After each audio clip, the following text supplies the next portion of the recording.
Hey guys, welcome back to the Neowin podcast. This is episode 2. I'm Rich Woods. And I'm Jean Carrasqueira. How was And your week? my week was stressful a little bit Stressful. because so on Sunday I posted that article about the Windows 10 May 2019 update, and I had Yes, a it's done quite video in well. it. Yeah, and I had that video hands-on with it, but like almost everyone complained that they couldn't hear me at all. Oh, So really? yeah, there are a Yeah, lot yeah. I almost on noticed it was a YouTube. little low, and it's it takes getting used to. I still have problems recording and editing videos sometimes. Yeah, You do it it's better the very next time. That's difficult. all. Yeah, Yeah, yeah. I've just yeah, been thinking about re-recording it because I don't know. I wanted to do it better, but I don't know. It's hard to get over that. I guess that nervousness yeah, of yeah. you so just keep doing it. okay. That's all you can do. Yeah. So this week, all right, Lenovo had a bunch of announcements on Monday, and this is the stuff when I've been saying for the last couple of weeks that we have something exciting coming this week. This is it. So the foldable PC. Now I know you saw this. Yeah, for sure. Um, yeah, so 13.3 inch, 3 by 2, 2K OLED display, and it's a foldable display. It's going to be a ThinkPad X1. It doesn't have a name. So what do you think? Would you use this thing? Yeah, I would definitely use it. Use it. Yeah. Foldable devices are on the rage right now, and this seems like a useful one. Yeah, I was they are the rage, but they haven't actually proven a use case, you know? that is true. It's we're still trying to figure out what we can do with them, but Yeah. I guess in this case, because I would have expected it to be more like the Huawei Mate X, I guess, where the Holding on the screen is outside. on the outside. Yeah. Yeah, so this seems to be more a case of just portability, so you can just fold the screen in half, and it's easier to carry with you. I mean, Yeah. that's still a selling point, of course. I just thought it could be like a Sure. mini tablet and then a big tablet, and that would be kind of interesting. Yeah, I do think it makes more sense for PCs, right? Because we have lap we're used to opening and closing our PCs. Phones, I don't know because that extra step of having to open it and close it might be too much. But PCs it makes sense. And you don't need that display on the outside. So I guess it makes sense to put it on the inside. I Yeah, think eventually we get a 360-degree hinge, you know. that would be interesting, but how would you make? Oh yeah, you can make that work with a foldable display. Yeah, that's a challenge though. Yeah. But it would be Yeah. interesting. So let's Uh, hope. So Uh, this device it's using Intel hardware, unannounced Intel hardware. They wouldn't give any kinds of specifics. So it doesn't even say U series or Y series or whatever. I'm guessing this is going to be. I'm guessing it's going to be a new Intel chipset that's completely new, not even regular lineup. And then also the images in the article show it running Windows 10, and that was for demo purposes only. They specifically said it's not running Windows 10, but it is a Windows-based device. What do you think? so that is way too What could that mysterious. mean? Yeah. So I think everyone kind of knows what this is about. So this clearly we've been waiting for Windows Lite for some time. Yeah, I feel like this announcement was counting on Microsoft to talk about Windows Lite at build, but then you think Microsoft just so? Oh it man, it feels that way, and then Microsoft just backtracked, and Lenovo was like, whatever, we'll do it anyway. yes, Uh, things did change in Microsoft's plans. Like they were supposed to announce at least Windows Core OS. I don't know about Light. I don't. Other people said that, so it's possible. And yeah, there are other things, by the way, about this device that make it cool that we're not allowed to talk about because I've seen this, and it is because when you look at the article, you look at the pictures, it looks very awkward. You have a foldable thing that's in laptop mold. And you have this weird touchscreen display, and obviously it looks terrible with Windows 10. It's yeah, got it's got a Bluetooth keyboard and a kickstand, so you can kind of prop it up and use a keyboard with it. And I don't know. I think it's going to be pretty cool. I would use it. I just worry that the screen would be too small in laptop mode. Yeah, so but some people like 13.3-inch laptop. I'm not a fan of it. I have to get at least 15.6, but Yeah, I like 14 and at least 14. But I mean, when you fold it in half, though, it becomes an that 3 by 2. That 4 by 3 13-inch display becomes a 9.6-inch 3 by 2 display, and that I don't know if I'd be able to use that in real life. yeah, it doesn't seem super. It doesn't seem like the ideal scenario. But if this is about portability, maybe like if you're in an airplane, you got those tiny little spaces in the chairs that in front of you. Maybe a normal laptop can fit in there, so maybe you can just use it folded in half, and it's like an That's true. impromptu mini laptop. That's Yeah, it seems very much like Lenovo is when I talked to them about this, I kept comparing it to the original HoloLens, where Microsoft would kind of come out at every event and show something different that you could do with it. And it didn't mean that people were actually going to be doing this or that they need to do these things, but they didn't know what people were going to be doing with it, so they just started saying things that you could. And then with HoloLens 2, we had a much more clear message on what this thing is for. They took feedback from people that were using it, what they want to be able to do with it. And it reminds me of that because Lenovo came out with this list of things you can do with it, where you wake up in the morning, you're holding it like a book and you're scrolling through your social media feeds, and then you go to your kitchen and you make breakfast and use you use it hands free to watch a movie or while you're making breakfast or whatever, and then you're on the train and you can use it as a clamshell, whatever. They have this yeah. whole list, and it's like I just I don't know. I don't think anybody knows how we would use this thing in real life yet. I think that could be said for most foldable devices right now. Everyone's just Yeah. trying to get the message across that it's a thing, but no one really knows what it's for. And They that's the just thing. Until we figure out what it's for and what people actually want to do with it, we don't know if it has a real life use case at all. Yeah, that's true. But that's the case with a lot of products in tech history. Sometimes you Sure, just gotta try absolutely. something new. So Absolutely. And yeah. I'm all in favor of trying new things because, you know, some things do find that use case, some don't, and they fade away. And the things that do are great. And you don't get those things unless you try. Yeah, of course, exactly. That's a necessity. Right. I And I a lot think of times it's hard to envision it. Look, go on, you were saying something.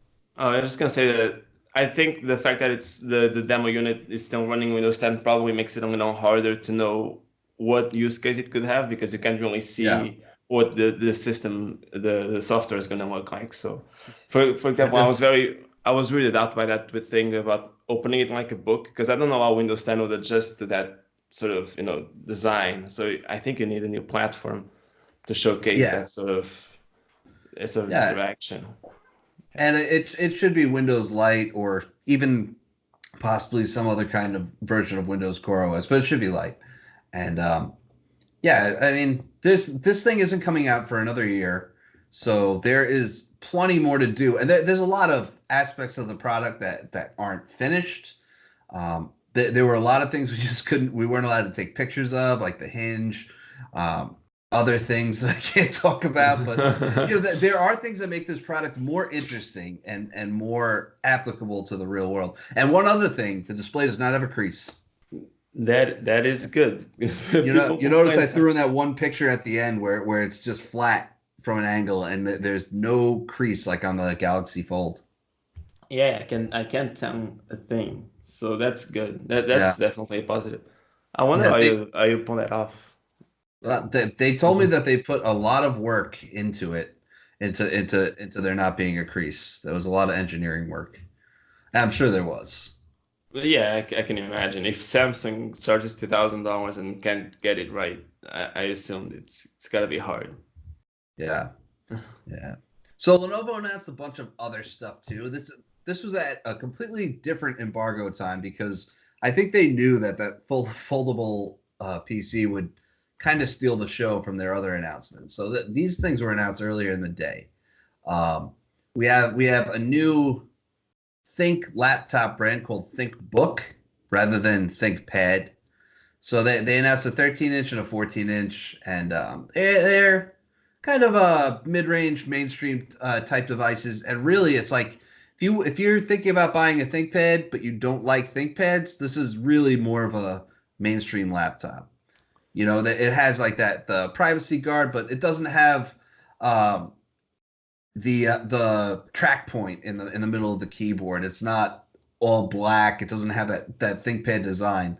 So it really looks more like a standard laptop. I Yeah, think they look nice. yeah, I prefer this because I'm actually not a big fan of the ThinkPad's design because it's very Yeah, businessy and I'm not very yeah. much into that. So You know this one that's looks, funny. yeah, just this one looks more like a normal laptop, like you were saying. So this one I could see myself using. Yeah, I love ThinkPads. They're my favorite PCs. I just think that functionally they're nearly perfect. The keyboards are great, and really really the keyboards mostly, but also some of them have OLED displays or Dolby Vision. They're really just great. And but when I tell someone says what laptop should I get, and I say you know what the ThinkPad X1 Yoga is probably the best PC on the market. They go yeah, but ThinkPads are so ugly. And I don't really agree. I like that it's different from the aluminum MacBook clone market that we see so much of. But I get it. A lot of people tell me that they just don't like the way ThinkPads look. Yeah, I would agree with those people. It's not even just the color. My laptop is mostly black or this sort of dark brown or whatever. I don't Yeah. know. It's something about the way it's covered. I don't know. It's hard to It explain, but it almost seems kind of dated, I guess, because they've been using that general look and feel for years and years. yeah, that's true. And then there's like the little nub, the track point. That seems like something you'd find more on old laptops than on newer Yeah, ones. yeah. I get that they keep it. It's a long standing tradition, and I'm sure there are diehard ThinkPad users that use this stuff. There are a lot of diehard ThinkPad users, and by the way, funny little anecdote about ThinkBook is that when they showed me the foldable PC, they said it's a ThinkPad X1 and it doesn't have a name yet. And they said, well, if you can think of any names, let us know and we won't give you any credit. And I said, the brand you were looking for is ThinkBook. And they said, but you used it up now. Yeah, yeah, So that was a very poor choice. yeah, That- well, I mean, we could guess names that they might use, and I kind of have a feeling they might use ThinkPad X1 Tablet because they haven't refreshed the X1 Tablet in a couple of years now, since last year's CES. And well, you notice when they did the X1 Carbon and the X1 Yoga this year, they did not have an X1 Tablet, and they could go with that, but. yes. Yeah, so that's ThinkBook. The 13S is starting at 729 and the 14S is starting at 749 and they're coming later this month. Speaking of ThinkPads, we have a new X1 Extreme and this thing is beautiful. So they I, finally brought back OLED. I complained a lot last year because they used to have OLED ThinkPads and the Yoga and the Carbon, and last year they replaced them with Dolby Vision, and they just stopped using OLED altogether, and now it's back. I'm glad. OLEDs are awesome. I don't know. Oh yeah, I don't know why absolutely. it's not a more standard thing. I mean, I assume it's expensive, but I wish more laptops would do it because it just looks amazing. Yeah, it's also I think it's a supply thing. It's because now we're seeing all of a sudden we're seeing everything with OLEDs. And it's funny, but like I was talking to one company about a gaming laptop and the 15-inch one comes in OLED, a 4K OLED, 17-inch one doesn't. I said, why is it? They said, well, it doesn't exist. You can't buy a 17-inch screen that's 4K OLED. And I was shocked to hear that. It just doesn't exist. So I mean, I guess it's a supply thing. So It could yeah, so be. go ahead. Yeah, it could be that OLED manufacturers are worried because there's a lot of things with OLED that might make it a little less suitable, like the longevity, the OLED displays Yeah. are a little faster, stuff like that. So maybe they're Yeah. worried about applying that to laptops because you use laptops so much and they tend to last longer than phones. So you're gonna start to see that degradation. That's true. So this PC also comes with new ninth gen CPUs. Goes up to a Core i9 now. The last one went up to a Core i7, and the GTX 1050 GPU has been replaced with a GTX 1650, and apparently that's 70% faster, and it looks awesome.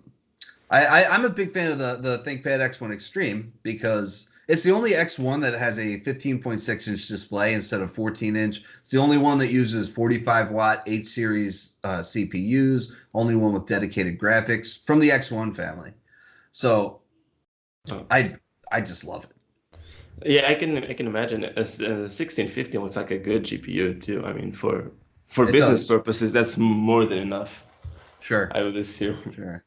I just they didn't announce a new P1 because remember last year they had the X1 Extreme and the P1 around the same time, and they were like the same. They were the same PC except the P1 was more of a workstation class, so Xeon processor instead of Core, Quadro graphics instead of GTX, and they just didn't do that this time. Maybe later. Yeah, They're maybe. waiting for something. I I expect Nvidia to have new Quadro mobile graphics sooner rather than later. They've had Quadro RTX out for desktop for a while now. So yeah, so maybe that's what Lenovo is waiting for now, just an official announcement. Yeah, And probably. maybe the So normal companies. the ThinkPad X1 Extreme ships in July, starting at $14.99. Of course, it's going to cost more if you want the OLED, which you should totally get. All right. Oh, I forgot to open this one. We have Think Reality as well. Oh yeah, so that weird sort of mixed reality thing.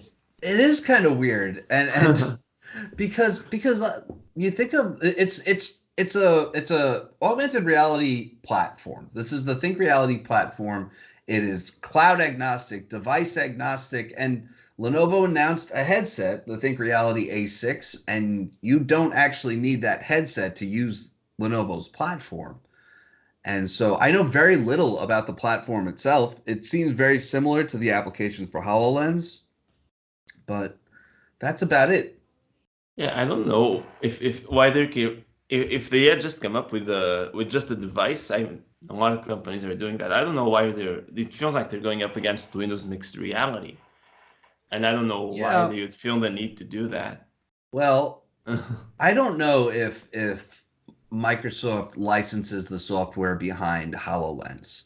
And because we don't have any third-party HoloLens. Remember when they first announced HoloLens, it was supposed to be a thing that third-party OEMs could pick up, but they haven't.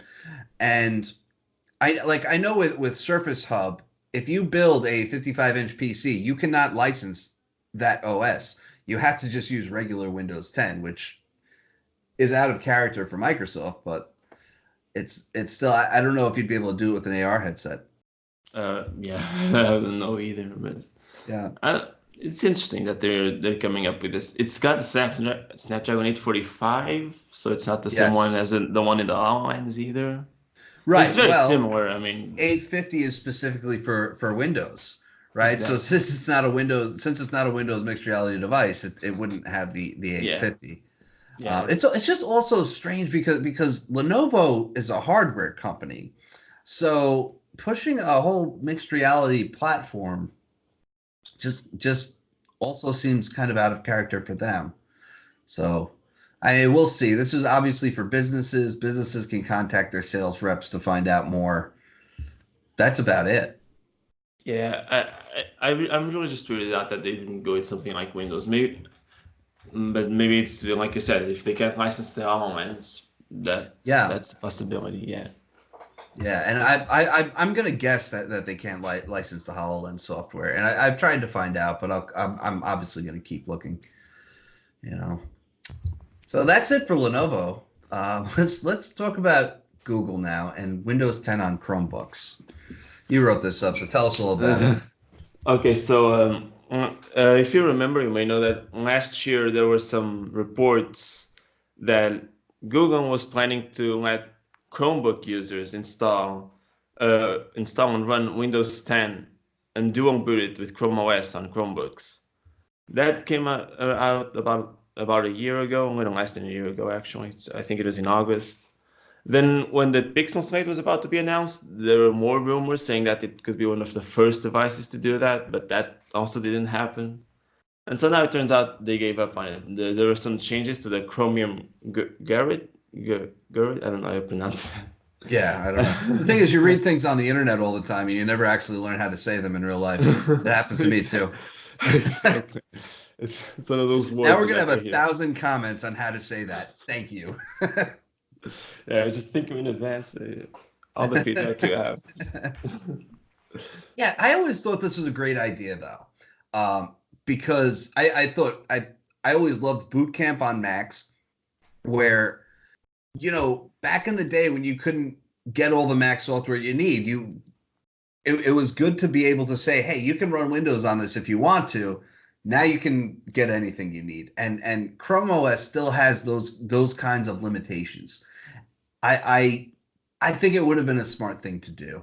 Yeah, I think the reason why they didn't may have to do with the system requirements, because it was 40 gigs of storage, and I'm sure there are a lot of Chromebooks that have more than that, but there's probably also a lot of them that don't have more than that, because Chrome OS is a little more lightweight. I would assume there's probably some smaller stuff around. That's true. That's true. Even the ones with more storage than not have like 128, which is not a lot. That's a good point. Yeah, if you take 40 of that just for another operating system, that's already a lot of usability taken away. Yeah. So yeah, maybe that's the reason. Maybe it's compatibility with processors, because I don't know if it's exactly the same thing there. And there are a lot of Intel Chromebooks, but I think there's also ARM Chromebooks, right? I think so. Maybe not. I don't remember. There are some ARM Chromebooks. They even had like a custom Chromebook processor. Oh yeah, it was that Rock chip or something. I don't remember. I don't know. It was the OP1, I think it was called. I don't know. Yeah, I always thought this would have been a good idea. I'm sad it's not coming. Although I guess they would have had to start shipping Chromebooks with larger amounts of storage. So, is what it is. Yeah. It's not surprising, because there was so much time that we didn't hear about anything. So that was yeah. So 15-inch Surface Book 2.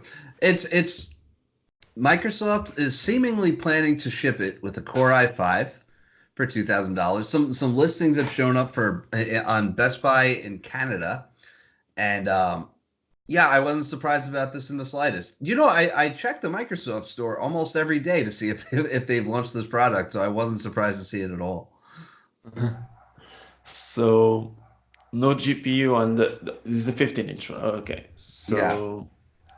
So just like the 13-inch with the Core i5, there's no dedicated GPU, integrated graphics, and it's just Microsoft always likes to lower the barrier of entry to these products over time. Remember, they did it with the 13-inch model. A few months after it launched, they put out one with 128 gigabytes of storage. It started at $11.99 instead of $14.99, and the 15-inch Surface Book 2 always started at $24.99. So, offering a Core i5 model for $2,000, it really lowers the barrier of entry. They're going to sell a lot more. Yeah, that is a significant difference, and I'm sure a lot of people don't need the discrete graphics anyway. Yeah, I'm just surprised they waited so long to do it. They got to be planning a Surface Book 3 at this point. It's been about a year and a half.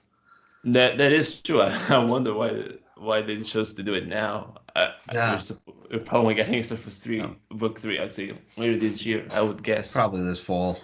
I would think. Yeah, and so the other note. This is all from a report from WinFuture, and it was that the Surface Pro 6 will start shipping with a Core i5, 16 gigs of RAM, and 256 gigs of storage. So if you get a Core i5 right now, you got to get 8 gigs of RAM. And the thing is that, like, they announced this model a while back in the business SKU, and so I couldn't find a Best Buy listing for this one, but I assume that the report was talking about consumer SKU. Yeah, I mean, if it's been announced already, if it's already available for businesses, I would assume it's got to be a consumer version. But right. Either way, The thing about Surface is that they're still so expensive. Like I'm never gonna buy one They are at very this rate. expensive. At this rate, no matter how much they lower the barrier of entry, I can't. It's funny if you read the comments on that article. There's a lot of people just noting how expensive they are, saying that you're just paying for the Microsoft logo or whatever. And like we're talking about a 15-inch Surface Book 2 that has Core i5 8350U, 16 gigs of RAM, and a 256 gigabyte SSD, and no dedicated graphics. So compare that to, say, a Dell XPS 15 2-in-1, which is much cheaper, comes with dedicated graphics, 16 gigs of RAM, more storage, and I see their point, is what I'm saying. Yeah, it is kind of true that when you buy a Surface, now you're paying a lot for the brand, and that's what people also bash Apple a lot for, and they still do, I suppose. But they got to that sort of status symbol where you just charge more for that name and the design. I think they also want to compete with Apple in that way. Yeah, and I mean that's a good market to compete in. I suppose it's at least profitable. Wide profit margins. Exactly. So I can understand where they're coming from. I would love to own one, but it is too expensive for me. I don't have the kind of money to. I personally wouldn't buy one. I review enough hardware to where I have enough experience with devices to where I would pick something else. You know what I'm saying? I do love that Dell XPS 15 2-in-1.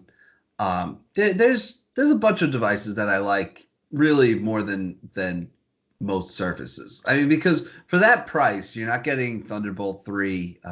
In the Surface Book, you are getting USB Type-C, even though it's not Thunderbolt. You're not getting Whiskey Lake processors. You're still getting Kaby Lake R. It's for that price, I would think you'd want the latest and greatest, and it's really not what it is. Although it is good hardware. Yeah, it is. You're right. I was very weirded out by the way Microsoft refused to add USB Type-C for so long, and then they did it, and still not Thunderbolt 3. And then and then they didn't on the Pro 6 and the laptop too. And it's really annoying to me that if I have. I have a bunch of laptops. I have one charger that I use for all of them, except for Surface. You need a separate charger for Surface. Oh yeah, because you have the Type-C, but you still need the Surface Connect. Well, so no. You can all right. You can charge the Surface Book with USB-C. Oh, okay. But with everything else, you need the Surface Connect. Oh, okay. It's very strange. Tell us about Windows 10 build 18898. Okay, so. As usual, we have a new weekly build of Windows 10 for the 20H1 development cycle. So this is preparing the update that's coming out next year, about a year from now or so. So, and there's also, as usual, there's not a whole lot that's new here. So the only big change is that the task manager now tells you what kind of drive you have, if it's an SSD or an HDD. Yeah. And that's about it. So... That is about it. So that's really all that's new. Again, this has been the case with all the builds so far. We're still a long way away from the final release of this. So that's we haven't even seen 19H2 yet, which I'm guessing maybe next week for 19H2. Maybe they're waiting. I think they're probably just waiting to roll out 19H1 for the general public, and then after that they'll start testing 19H2. That is what they typically do. I suspect that 19H1 might show up on Tuesday. They said late May. It's been in testing for a while. They released a cumulative update this week, and give that a week of testing, and I think it's ready to go. So maybe next week go ahead. Yeah, I was just saying I've been using it for a while on my main machine. I didn't have any problems with it, so I think it's time. But we'll see. Seems likely. So 19H2 should be the thing is, I'm pretty sure that 19H2 is going to be a very minor update at this point. I think it's going to be a cumulative update, to be honest. Oh yeah, we talked about this last week. I'm not Yeah. sure. Oh, we I'm did. not sure. I don't know what to expect. It's possible, but it's weird that they're gonna have this cycle where they just don't really add anything new. Yeah, well, there might be some new stuff. It's just I just don't think they're gonna increase the major build number, and I don't even think that's a bad idea. It's because remember, like they only have to support 1903 for 18 months. 1909, 19H2, they're gonna support that one for 30 months. So it makes sense if they're killing this one off earlier that they could just increase the minor build number on 19H2 and make it more stable for Yes, businesses. yes, just to make sure that it can last longer without any problems. That makes sense. But stuff like Yeah. this, like the news we have in this build, the indicator in the task manager, if it's an SSD or HD, that kind of stuff could probably make it to 19H2. It's just so small. Yeah, it So it's could. Yeah. it it's one of those things that probably could slip through, but who knows? So, all right, back to more interesting news from this week. OnePlus had an event. So OnePlus had many events, in fact. It was Yeah. very frustrating. They announced the OnePlus 7, the OnePlus 7 Pro, and the OnePlus 7 Pro 5G. I don't even know if they talked about more than one of these devices at more than at any single event. I was at the one in the US where they just talked about the OnePlus 7 Pro. I So, believe the London event had all of them. That's where oh, it they did. showed all. It Yeah, I did. think. Okay. Yeah, I think so. Yeah, all right. So, well, I know that's where the 5G one is launching because remember we expected the OnePlus 7 Pro to ship with 5G, and I was kind of curious about who they would make that for because T-Mobile doesn't have 5G right now, and it turns out it's for someone that's not in the U.S. and it makes a lot more sense. But yeah, so let's talk about the OnePlus 7 Pro first because that's the one that I know about. Snapdragon, Snapdragon 855 as expected, up to 12 gigs of RAM. Although the display, I think, is the notable thing here. 1440p, 6.62 inches, fluid AMOLED, right? That's it sounds That's like what the they're kind calling of it. yeah, that sounds like the kind of name Apple would give it. I don't know. It does. It's fluid retina. Exactly. Yeah. So it's a 90 hertz display. So one thing about the resolution, this is the first time that OnePlus has gone over 1080p, which is great, I guess. Supports HDR10 plus. So I've used this display, and it's beautiful and it's so smooth. And I just got the phone, and I haven't opened it yet, so I'm pretty excited about it. There's also a pop-up camera for the front. Um, they said it takes about a half second to open. I played with that as well, and it takes about the same amount of time to open as it would take to launch your front camera anyway. So that's fine. What else? Triple lens rear camera. The main sensor is 48 megapixel. Um, uh, an 8 megapixel 3x zoom, and then a wide angle lens, and a 4,000 milliamp hour battery. I think it looks pretty cool. That's all. In general, everything's pretty impressive about it. The display, of course, I've never seen a display at 90 hertz or 120, so I don't know. Yeah, Uh, yeah, it's really cool. By the way, when they announced the price, though, let's talk about the price because when they announced the price, people went nuts. Starts at 669, 6 gigs of RAM and 128 gigs of storage, 699 for 8 gigs of RAM and 256 storage, and then 749 for 12 gigs of RAM and 256 gigs of storage. And I think the rumor was that it was going to start at 749, right? yeah, people were saying it would be closer to the Galaxy S10 range. Right. So, Yeah, and I'm guessing that was purposely leaked. So uh, people would went nuts about this price. 669 is incredible. And it's an incredible I haven't been this excited about a OnePlus phone in, forever. Really, because it like God. it is just really impressive. The 90 hertz display. You don't have this on any other phone aside, of course, from the Razer. But that's an LCD, so that's another thing. And then the Yeah, Asus ROG phone had also a 90 hertz that AMOLED one I haven't display. used. Yeah, I haven't either. I just know it's an AMOLED 90 hertz. So that's the only other phone with that kind of display. Yeah. So there's really a lot of value. People were worried. I think you even said in the tweet that you were excited to see OnePlus show that they need to charge the same price as the competition to be as good as the competition. You added Yeah, to well, like I think they do because, well, thing is, I've never felt like OnePlus makes the best phone. The thing is that they put out flagship phones at a very good price, but they're never like the screen is never as good as say a Samsung Galaxy. The camera is never as good as probably also a Samsung Galaxy yeah. or or a Huawei or anything like that. It's just it always has the flagship processor, decent specs around that, and then it comes in at this really low price point. But this one actually looks like it can compete with those phones that are charging a lot more money. Yeah, it really does. The display is great. Of course, it still has the same high-end specs.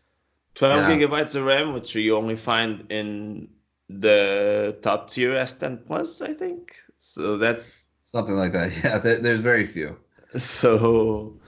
I mean, that's just still amazing value, and it's the first phone to have UFS 3.0, which is Yes. insanely faster than 2.1. So I don't know. It's all very exciting. It seems like it's gonna be a super fast phone, Yeah, and yeah. and that's Speed is very something nice. they're always good at.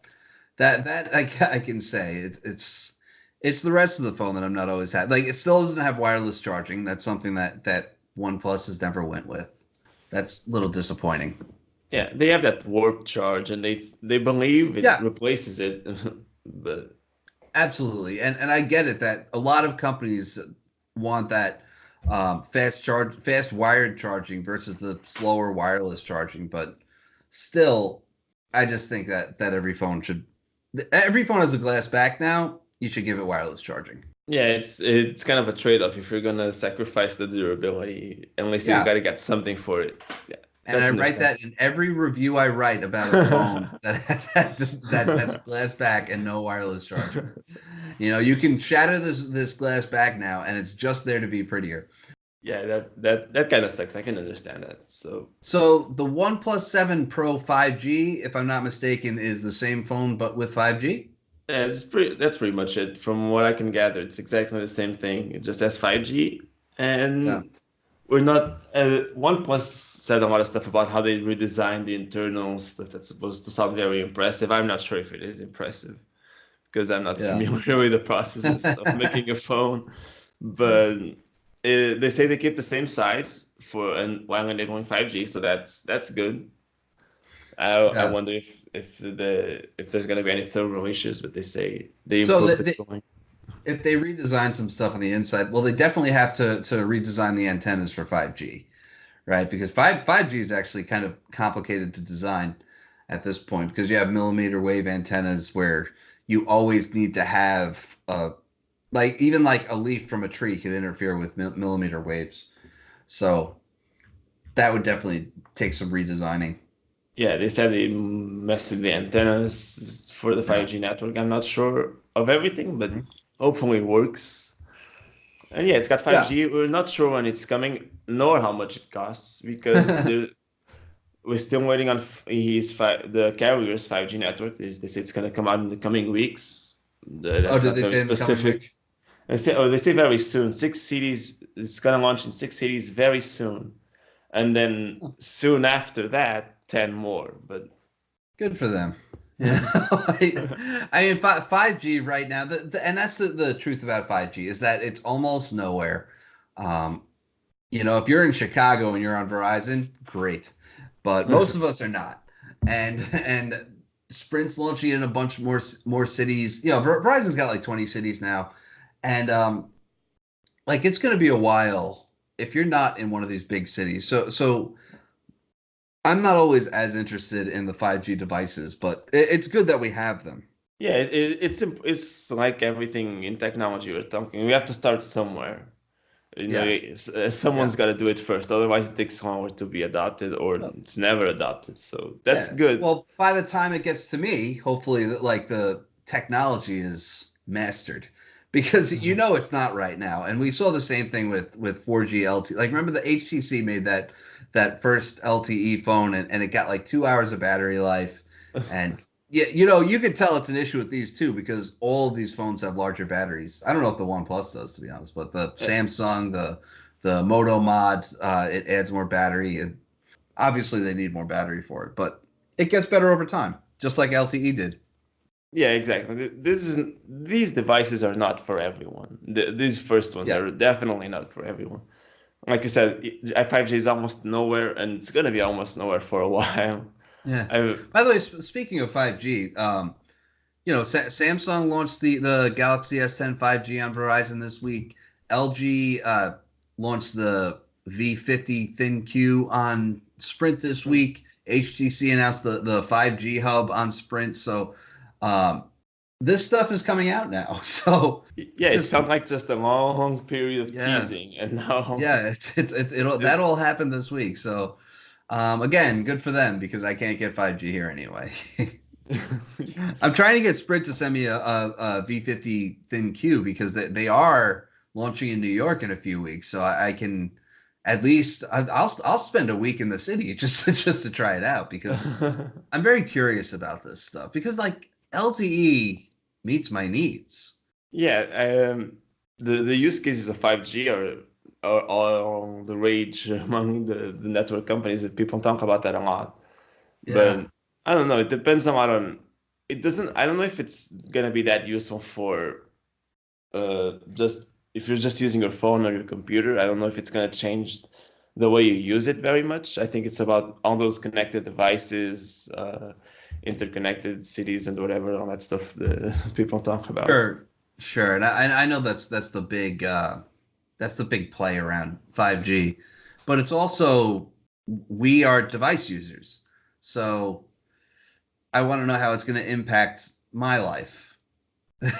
Yeah, You know what I'm saying? Rather than just connected devices, which is great, and I get it, but I want to know how it's going to impact my phone use because that is the computer that I use the most. yeah, that's true. We're always more interested in how things affect us personally, so it's that makes Yeah, sense. exactly. And I get that the connected devices also affects me personally. It's just that if you want me to pay for a 5G phone, you want me to pay for 5G service, like you have to show me a real world use case where this is going to impact my life in a meaningful way. Yeah, So let's hope. Let's hope. yeah, let's hope. I'm sure it gets there, but I don't know. I don't know. It's one of those things I'll get excited about when I actually can use in real life and can see why I want this. But anyway, tell us about the OnePlus 7, which I know very little about because I was at an event where they only talked about one of their devices. So the OnePlus 7 is the cheaper sibling of the 7 Pro. It's more like a 6T, but just beefed up. So Right. they actually didn't say a whole lot about like the specs aside from they mentioned some things, but I don't know the battery unless I missed it. I don't think maybe I can look that up real quick. I think it's 3700 milliamp hours. Okay. I think that's it. So it's a little smaller than the 7 Pro. But aside, it has the same Snapdragon 855 mobile platform, up to 8 gigs of RAM, 256 gigabytes of storage, and that's still UFS 3.0, so that's good. You're lowering the price point, but they still have that faster storage. That's So, right. nice. So that's So what is pretty it? A nice. dual camera, 48 megapixel and 5 megapixels? Yeah, so it's the same 48 megapixel sensor as the 7 Pro, Right. and then the other one's just a depth sensor. So the 7 Pro has that telephoto and wide angle. These Right. just skips that depth sensor like the 6T had for the portrait modes everyone likes so much. So remember Uh, how I was just saying about how OnePlus has never I've never felt like they made the best phones. This is more along the lines of the stuff that I've come to expect from OnePlus. It's got that 1080p AMOLED.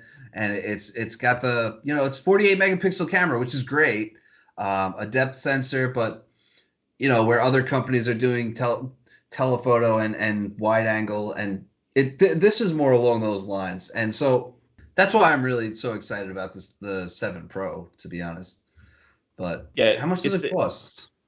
Yeah, this one starts at €559. So since it's not coming out in the States, we don't have a dollar pricing, but it's €559 or £499 for the base model, which is the 128 gigabytes of storage and 6 gigs of RAM. Sorry. And then the more expensive one with 8 gigs of storage and 8 gigs of RAM and 256 gigs of storage is £549 or €609. Strangely enough, the euro prices are lower in Portugal, like by €10, just €10 difference. But in Portugal, they're all a little cheaper. I don't know why that is. Sounds like it's really nice to live in Portugal. For once. Once, we got something good. You got a €10 discount. So that's good. Oh, and this also has the stereo speakers, so that's also nice. The stereo speakers the 7 Pro has, the 7 also has it.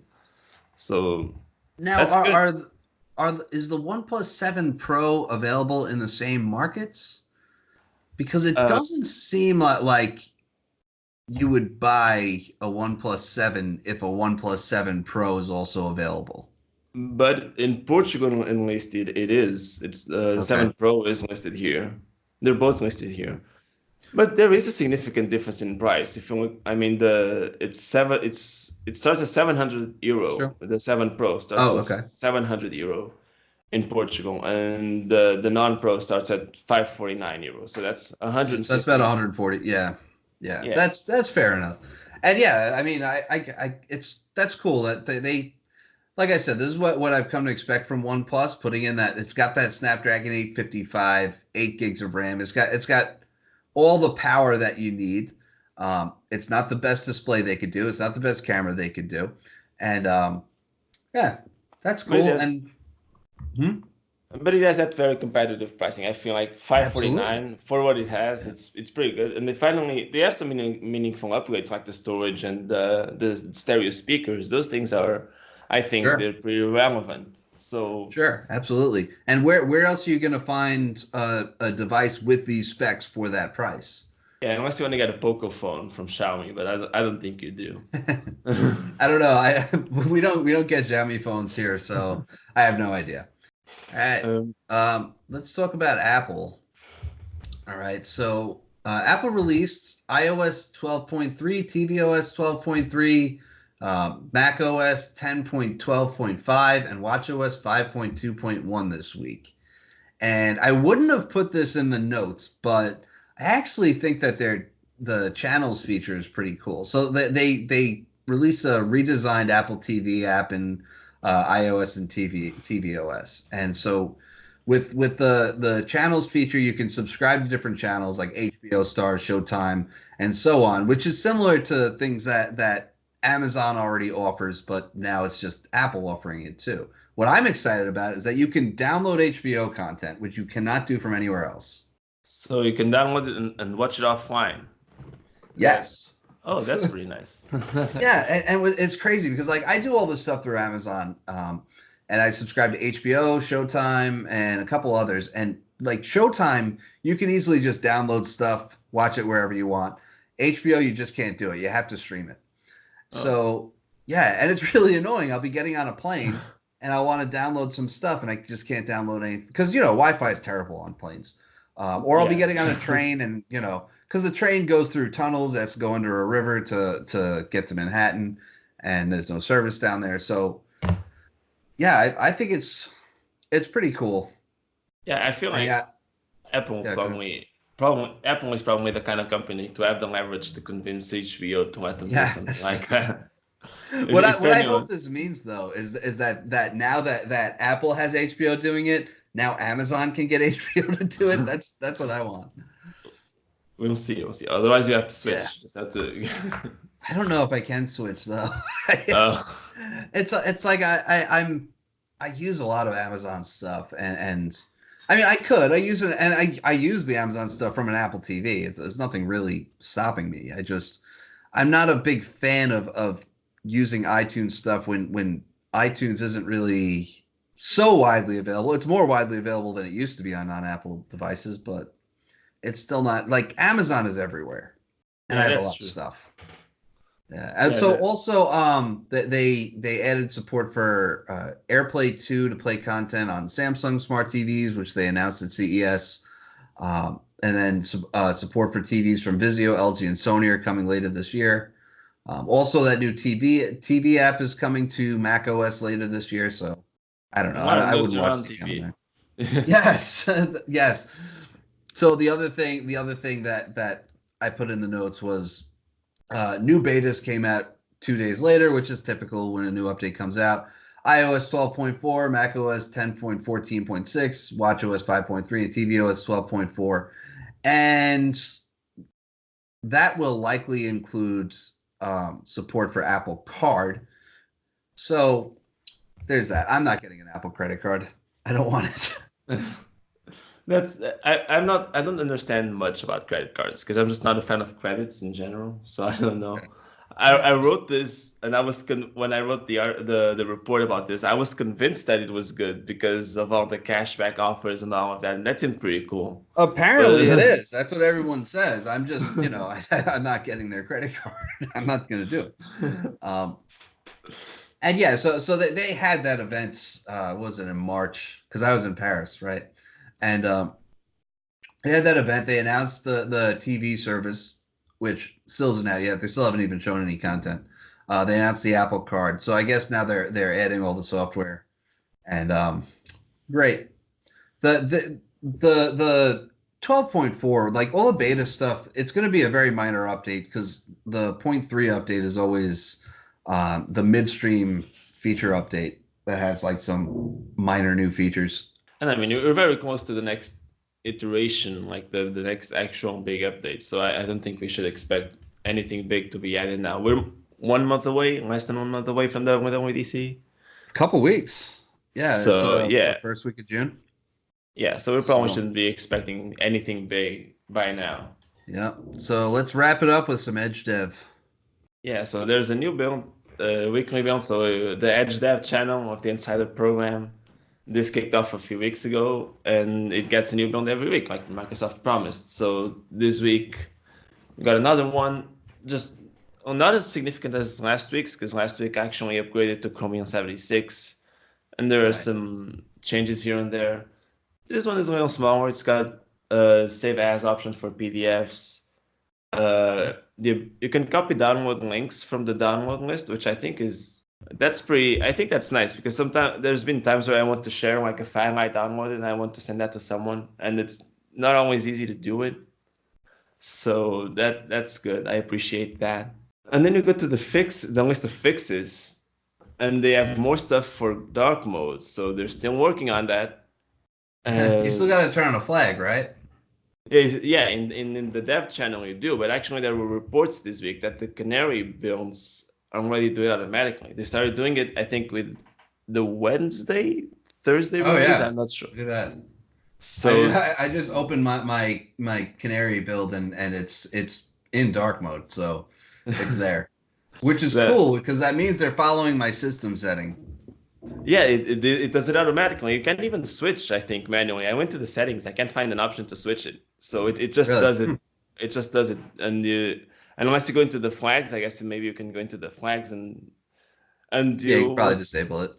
But otherwise, I think it just does it automatically. And that's probably the best approach, really. I don't know if you need to switch if you're already using the dark theme in Windows. Yeah. That makes sense to just Yeah, but apply it. they don't ever do that with anything else. They did it with OneNote, and it's like. But here's the thing: I set up a new PC, and Skype is you have to set it to dark mode, or you have to set it to use your system setting. Otherwise, it's just in light mode.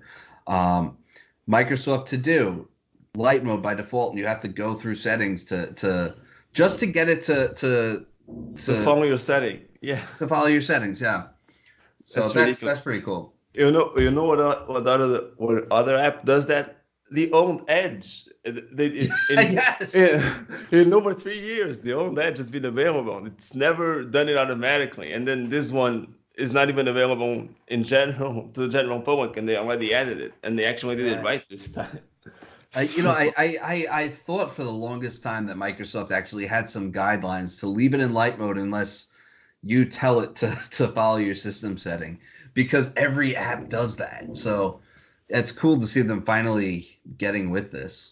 I don't know what took them so long. It just doesn't make any sense to do it any other way, if you ask me. I mean, it's because all these teams are mostly independent, really. Yeah, that's one thing Microsoft does weirdly. They should have a little more cohesion. If they're going to build for the same platform, it's all the same product in the end. So you should have a little more consistency. But... Yeah. All right, that's all we got. So yeah, I think that's it. Yeah. So what do we got next week? Anything? Nothing. No, we don't have anything planned next week yet. So I suspect that we'll see Windows 10 May 2019 update, and we'll be able to talk a little bit about that next week.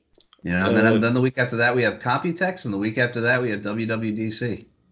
So we have a couple of busy weeks coming. Yeah, yeah, like the last couple of busy weeks. You know how it is. Yeah, it's there's always higher points and lower points. Yeah. All right, guys, that's it. So we'll see you next week.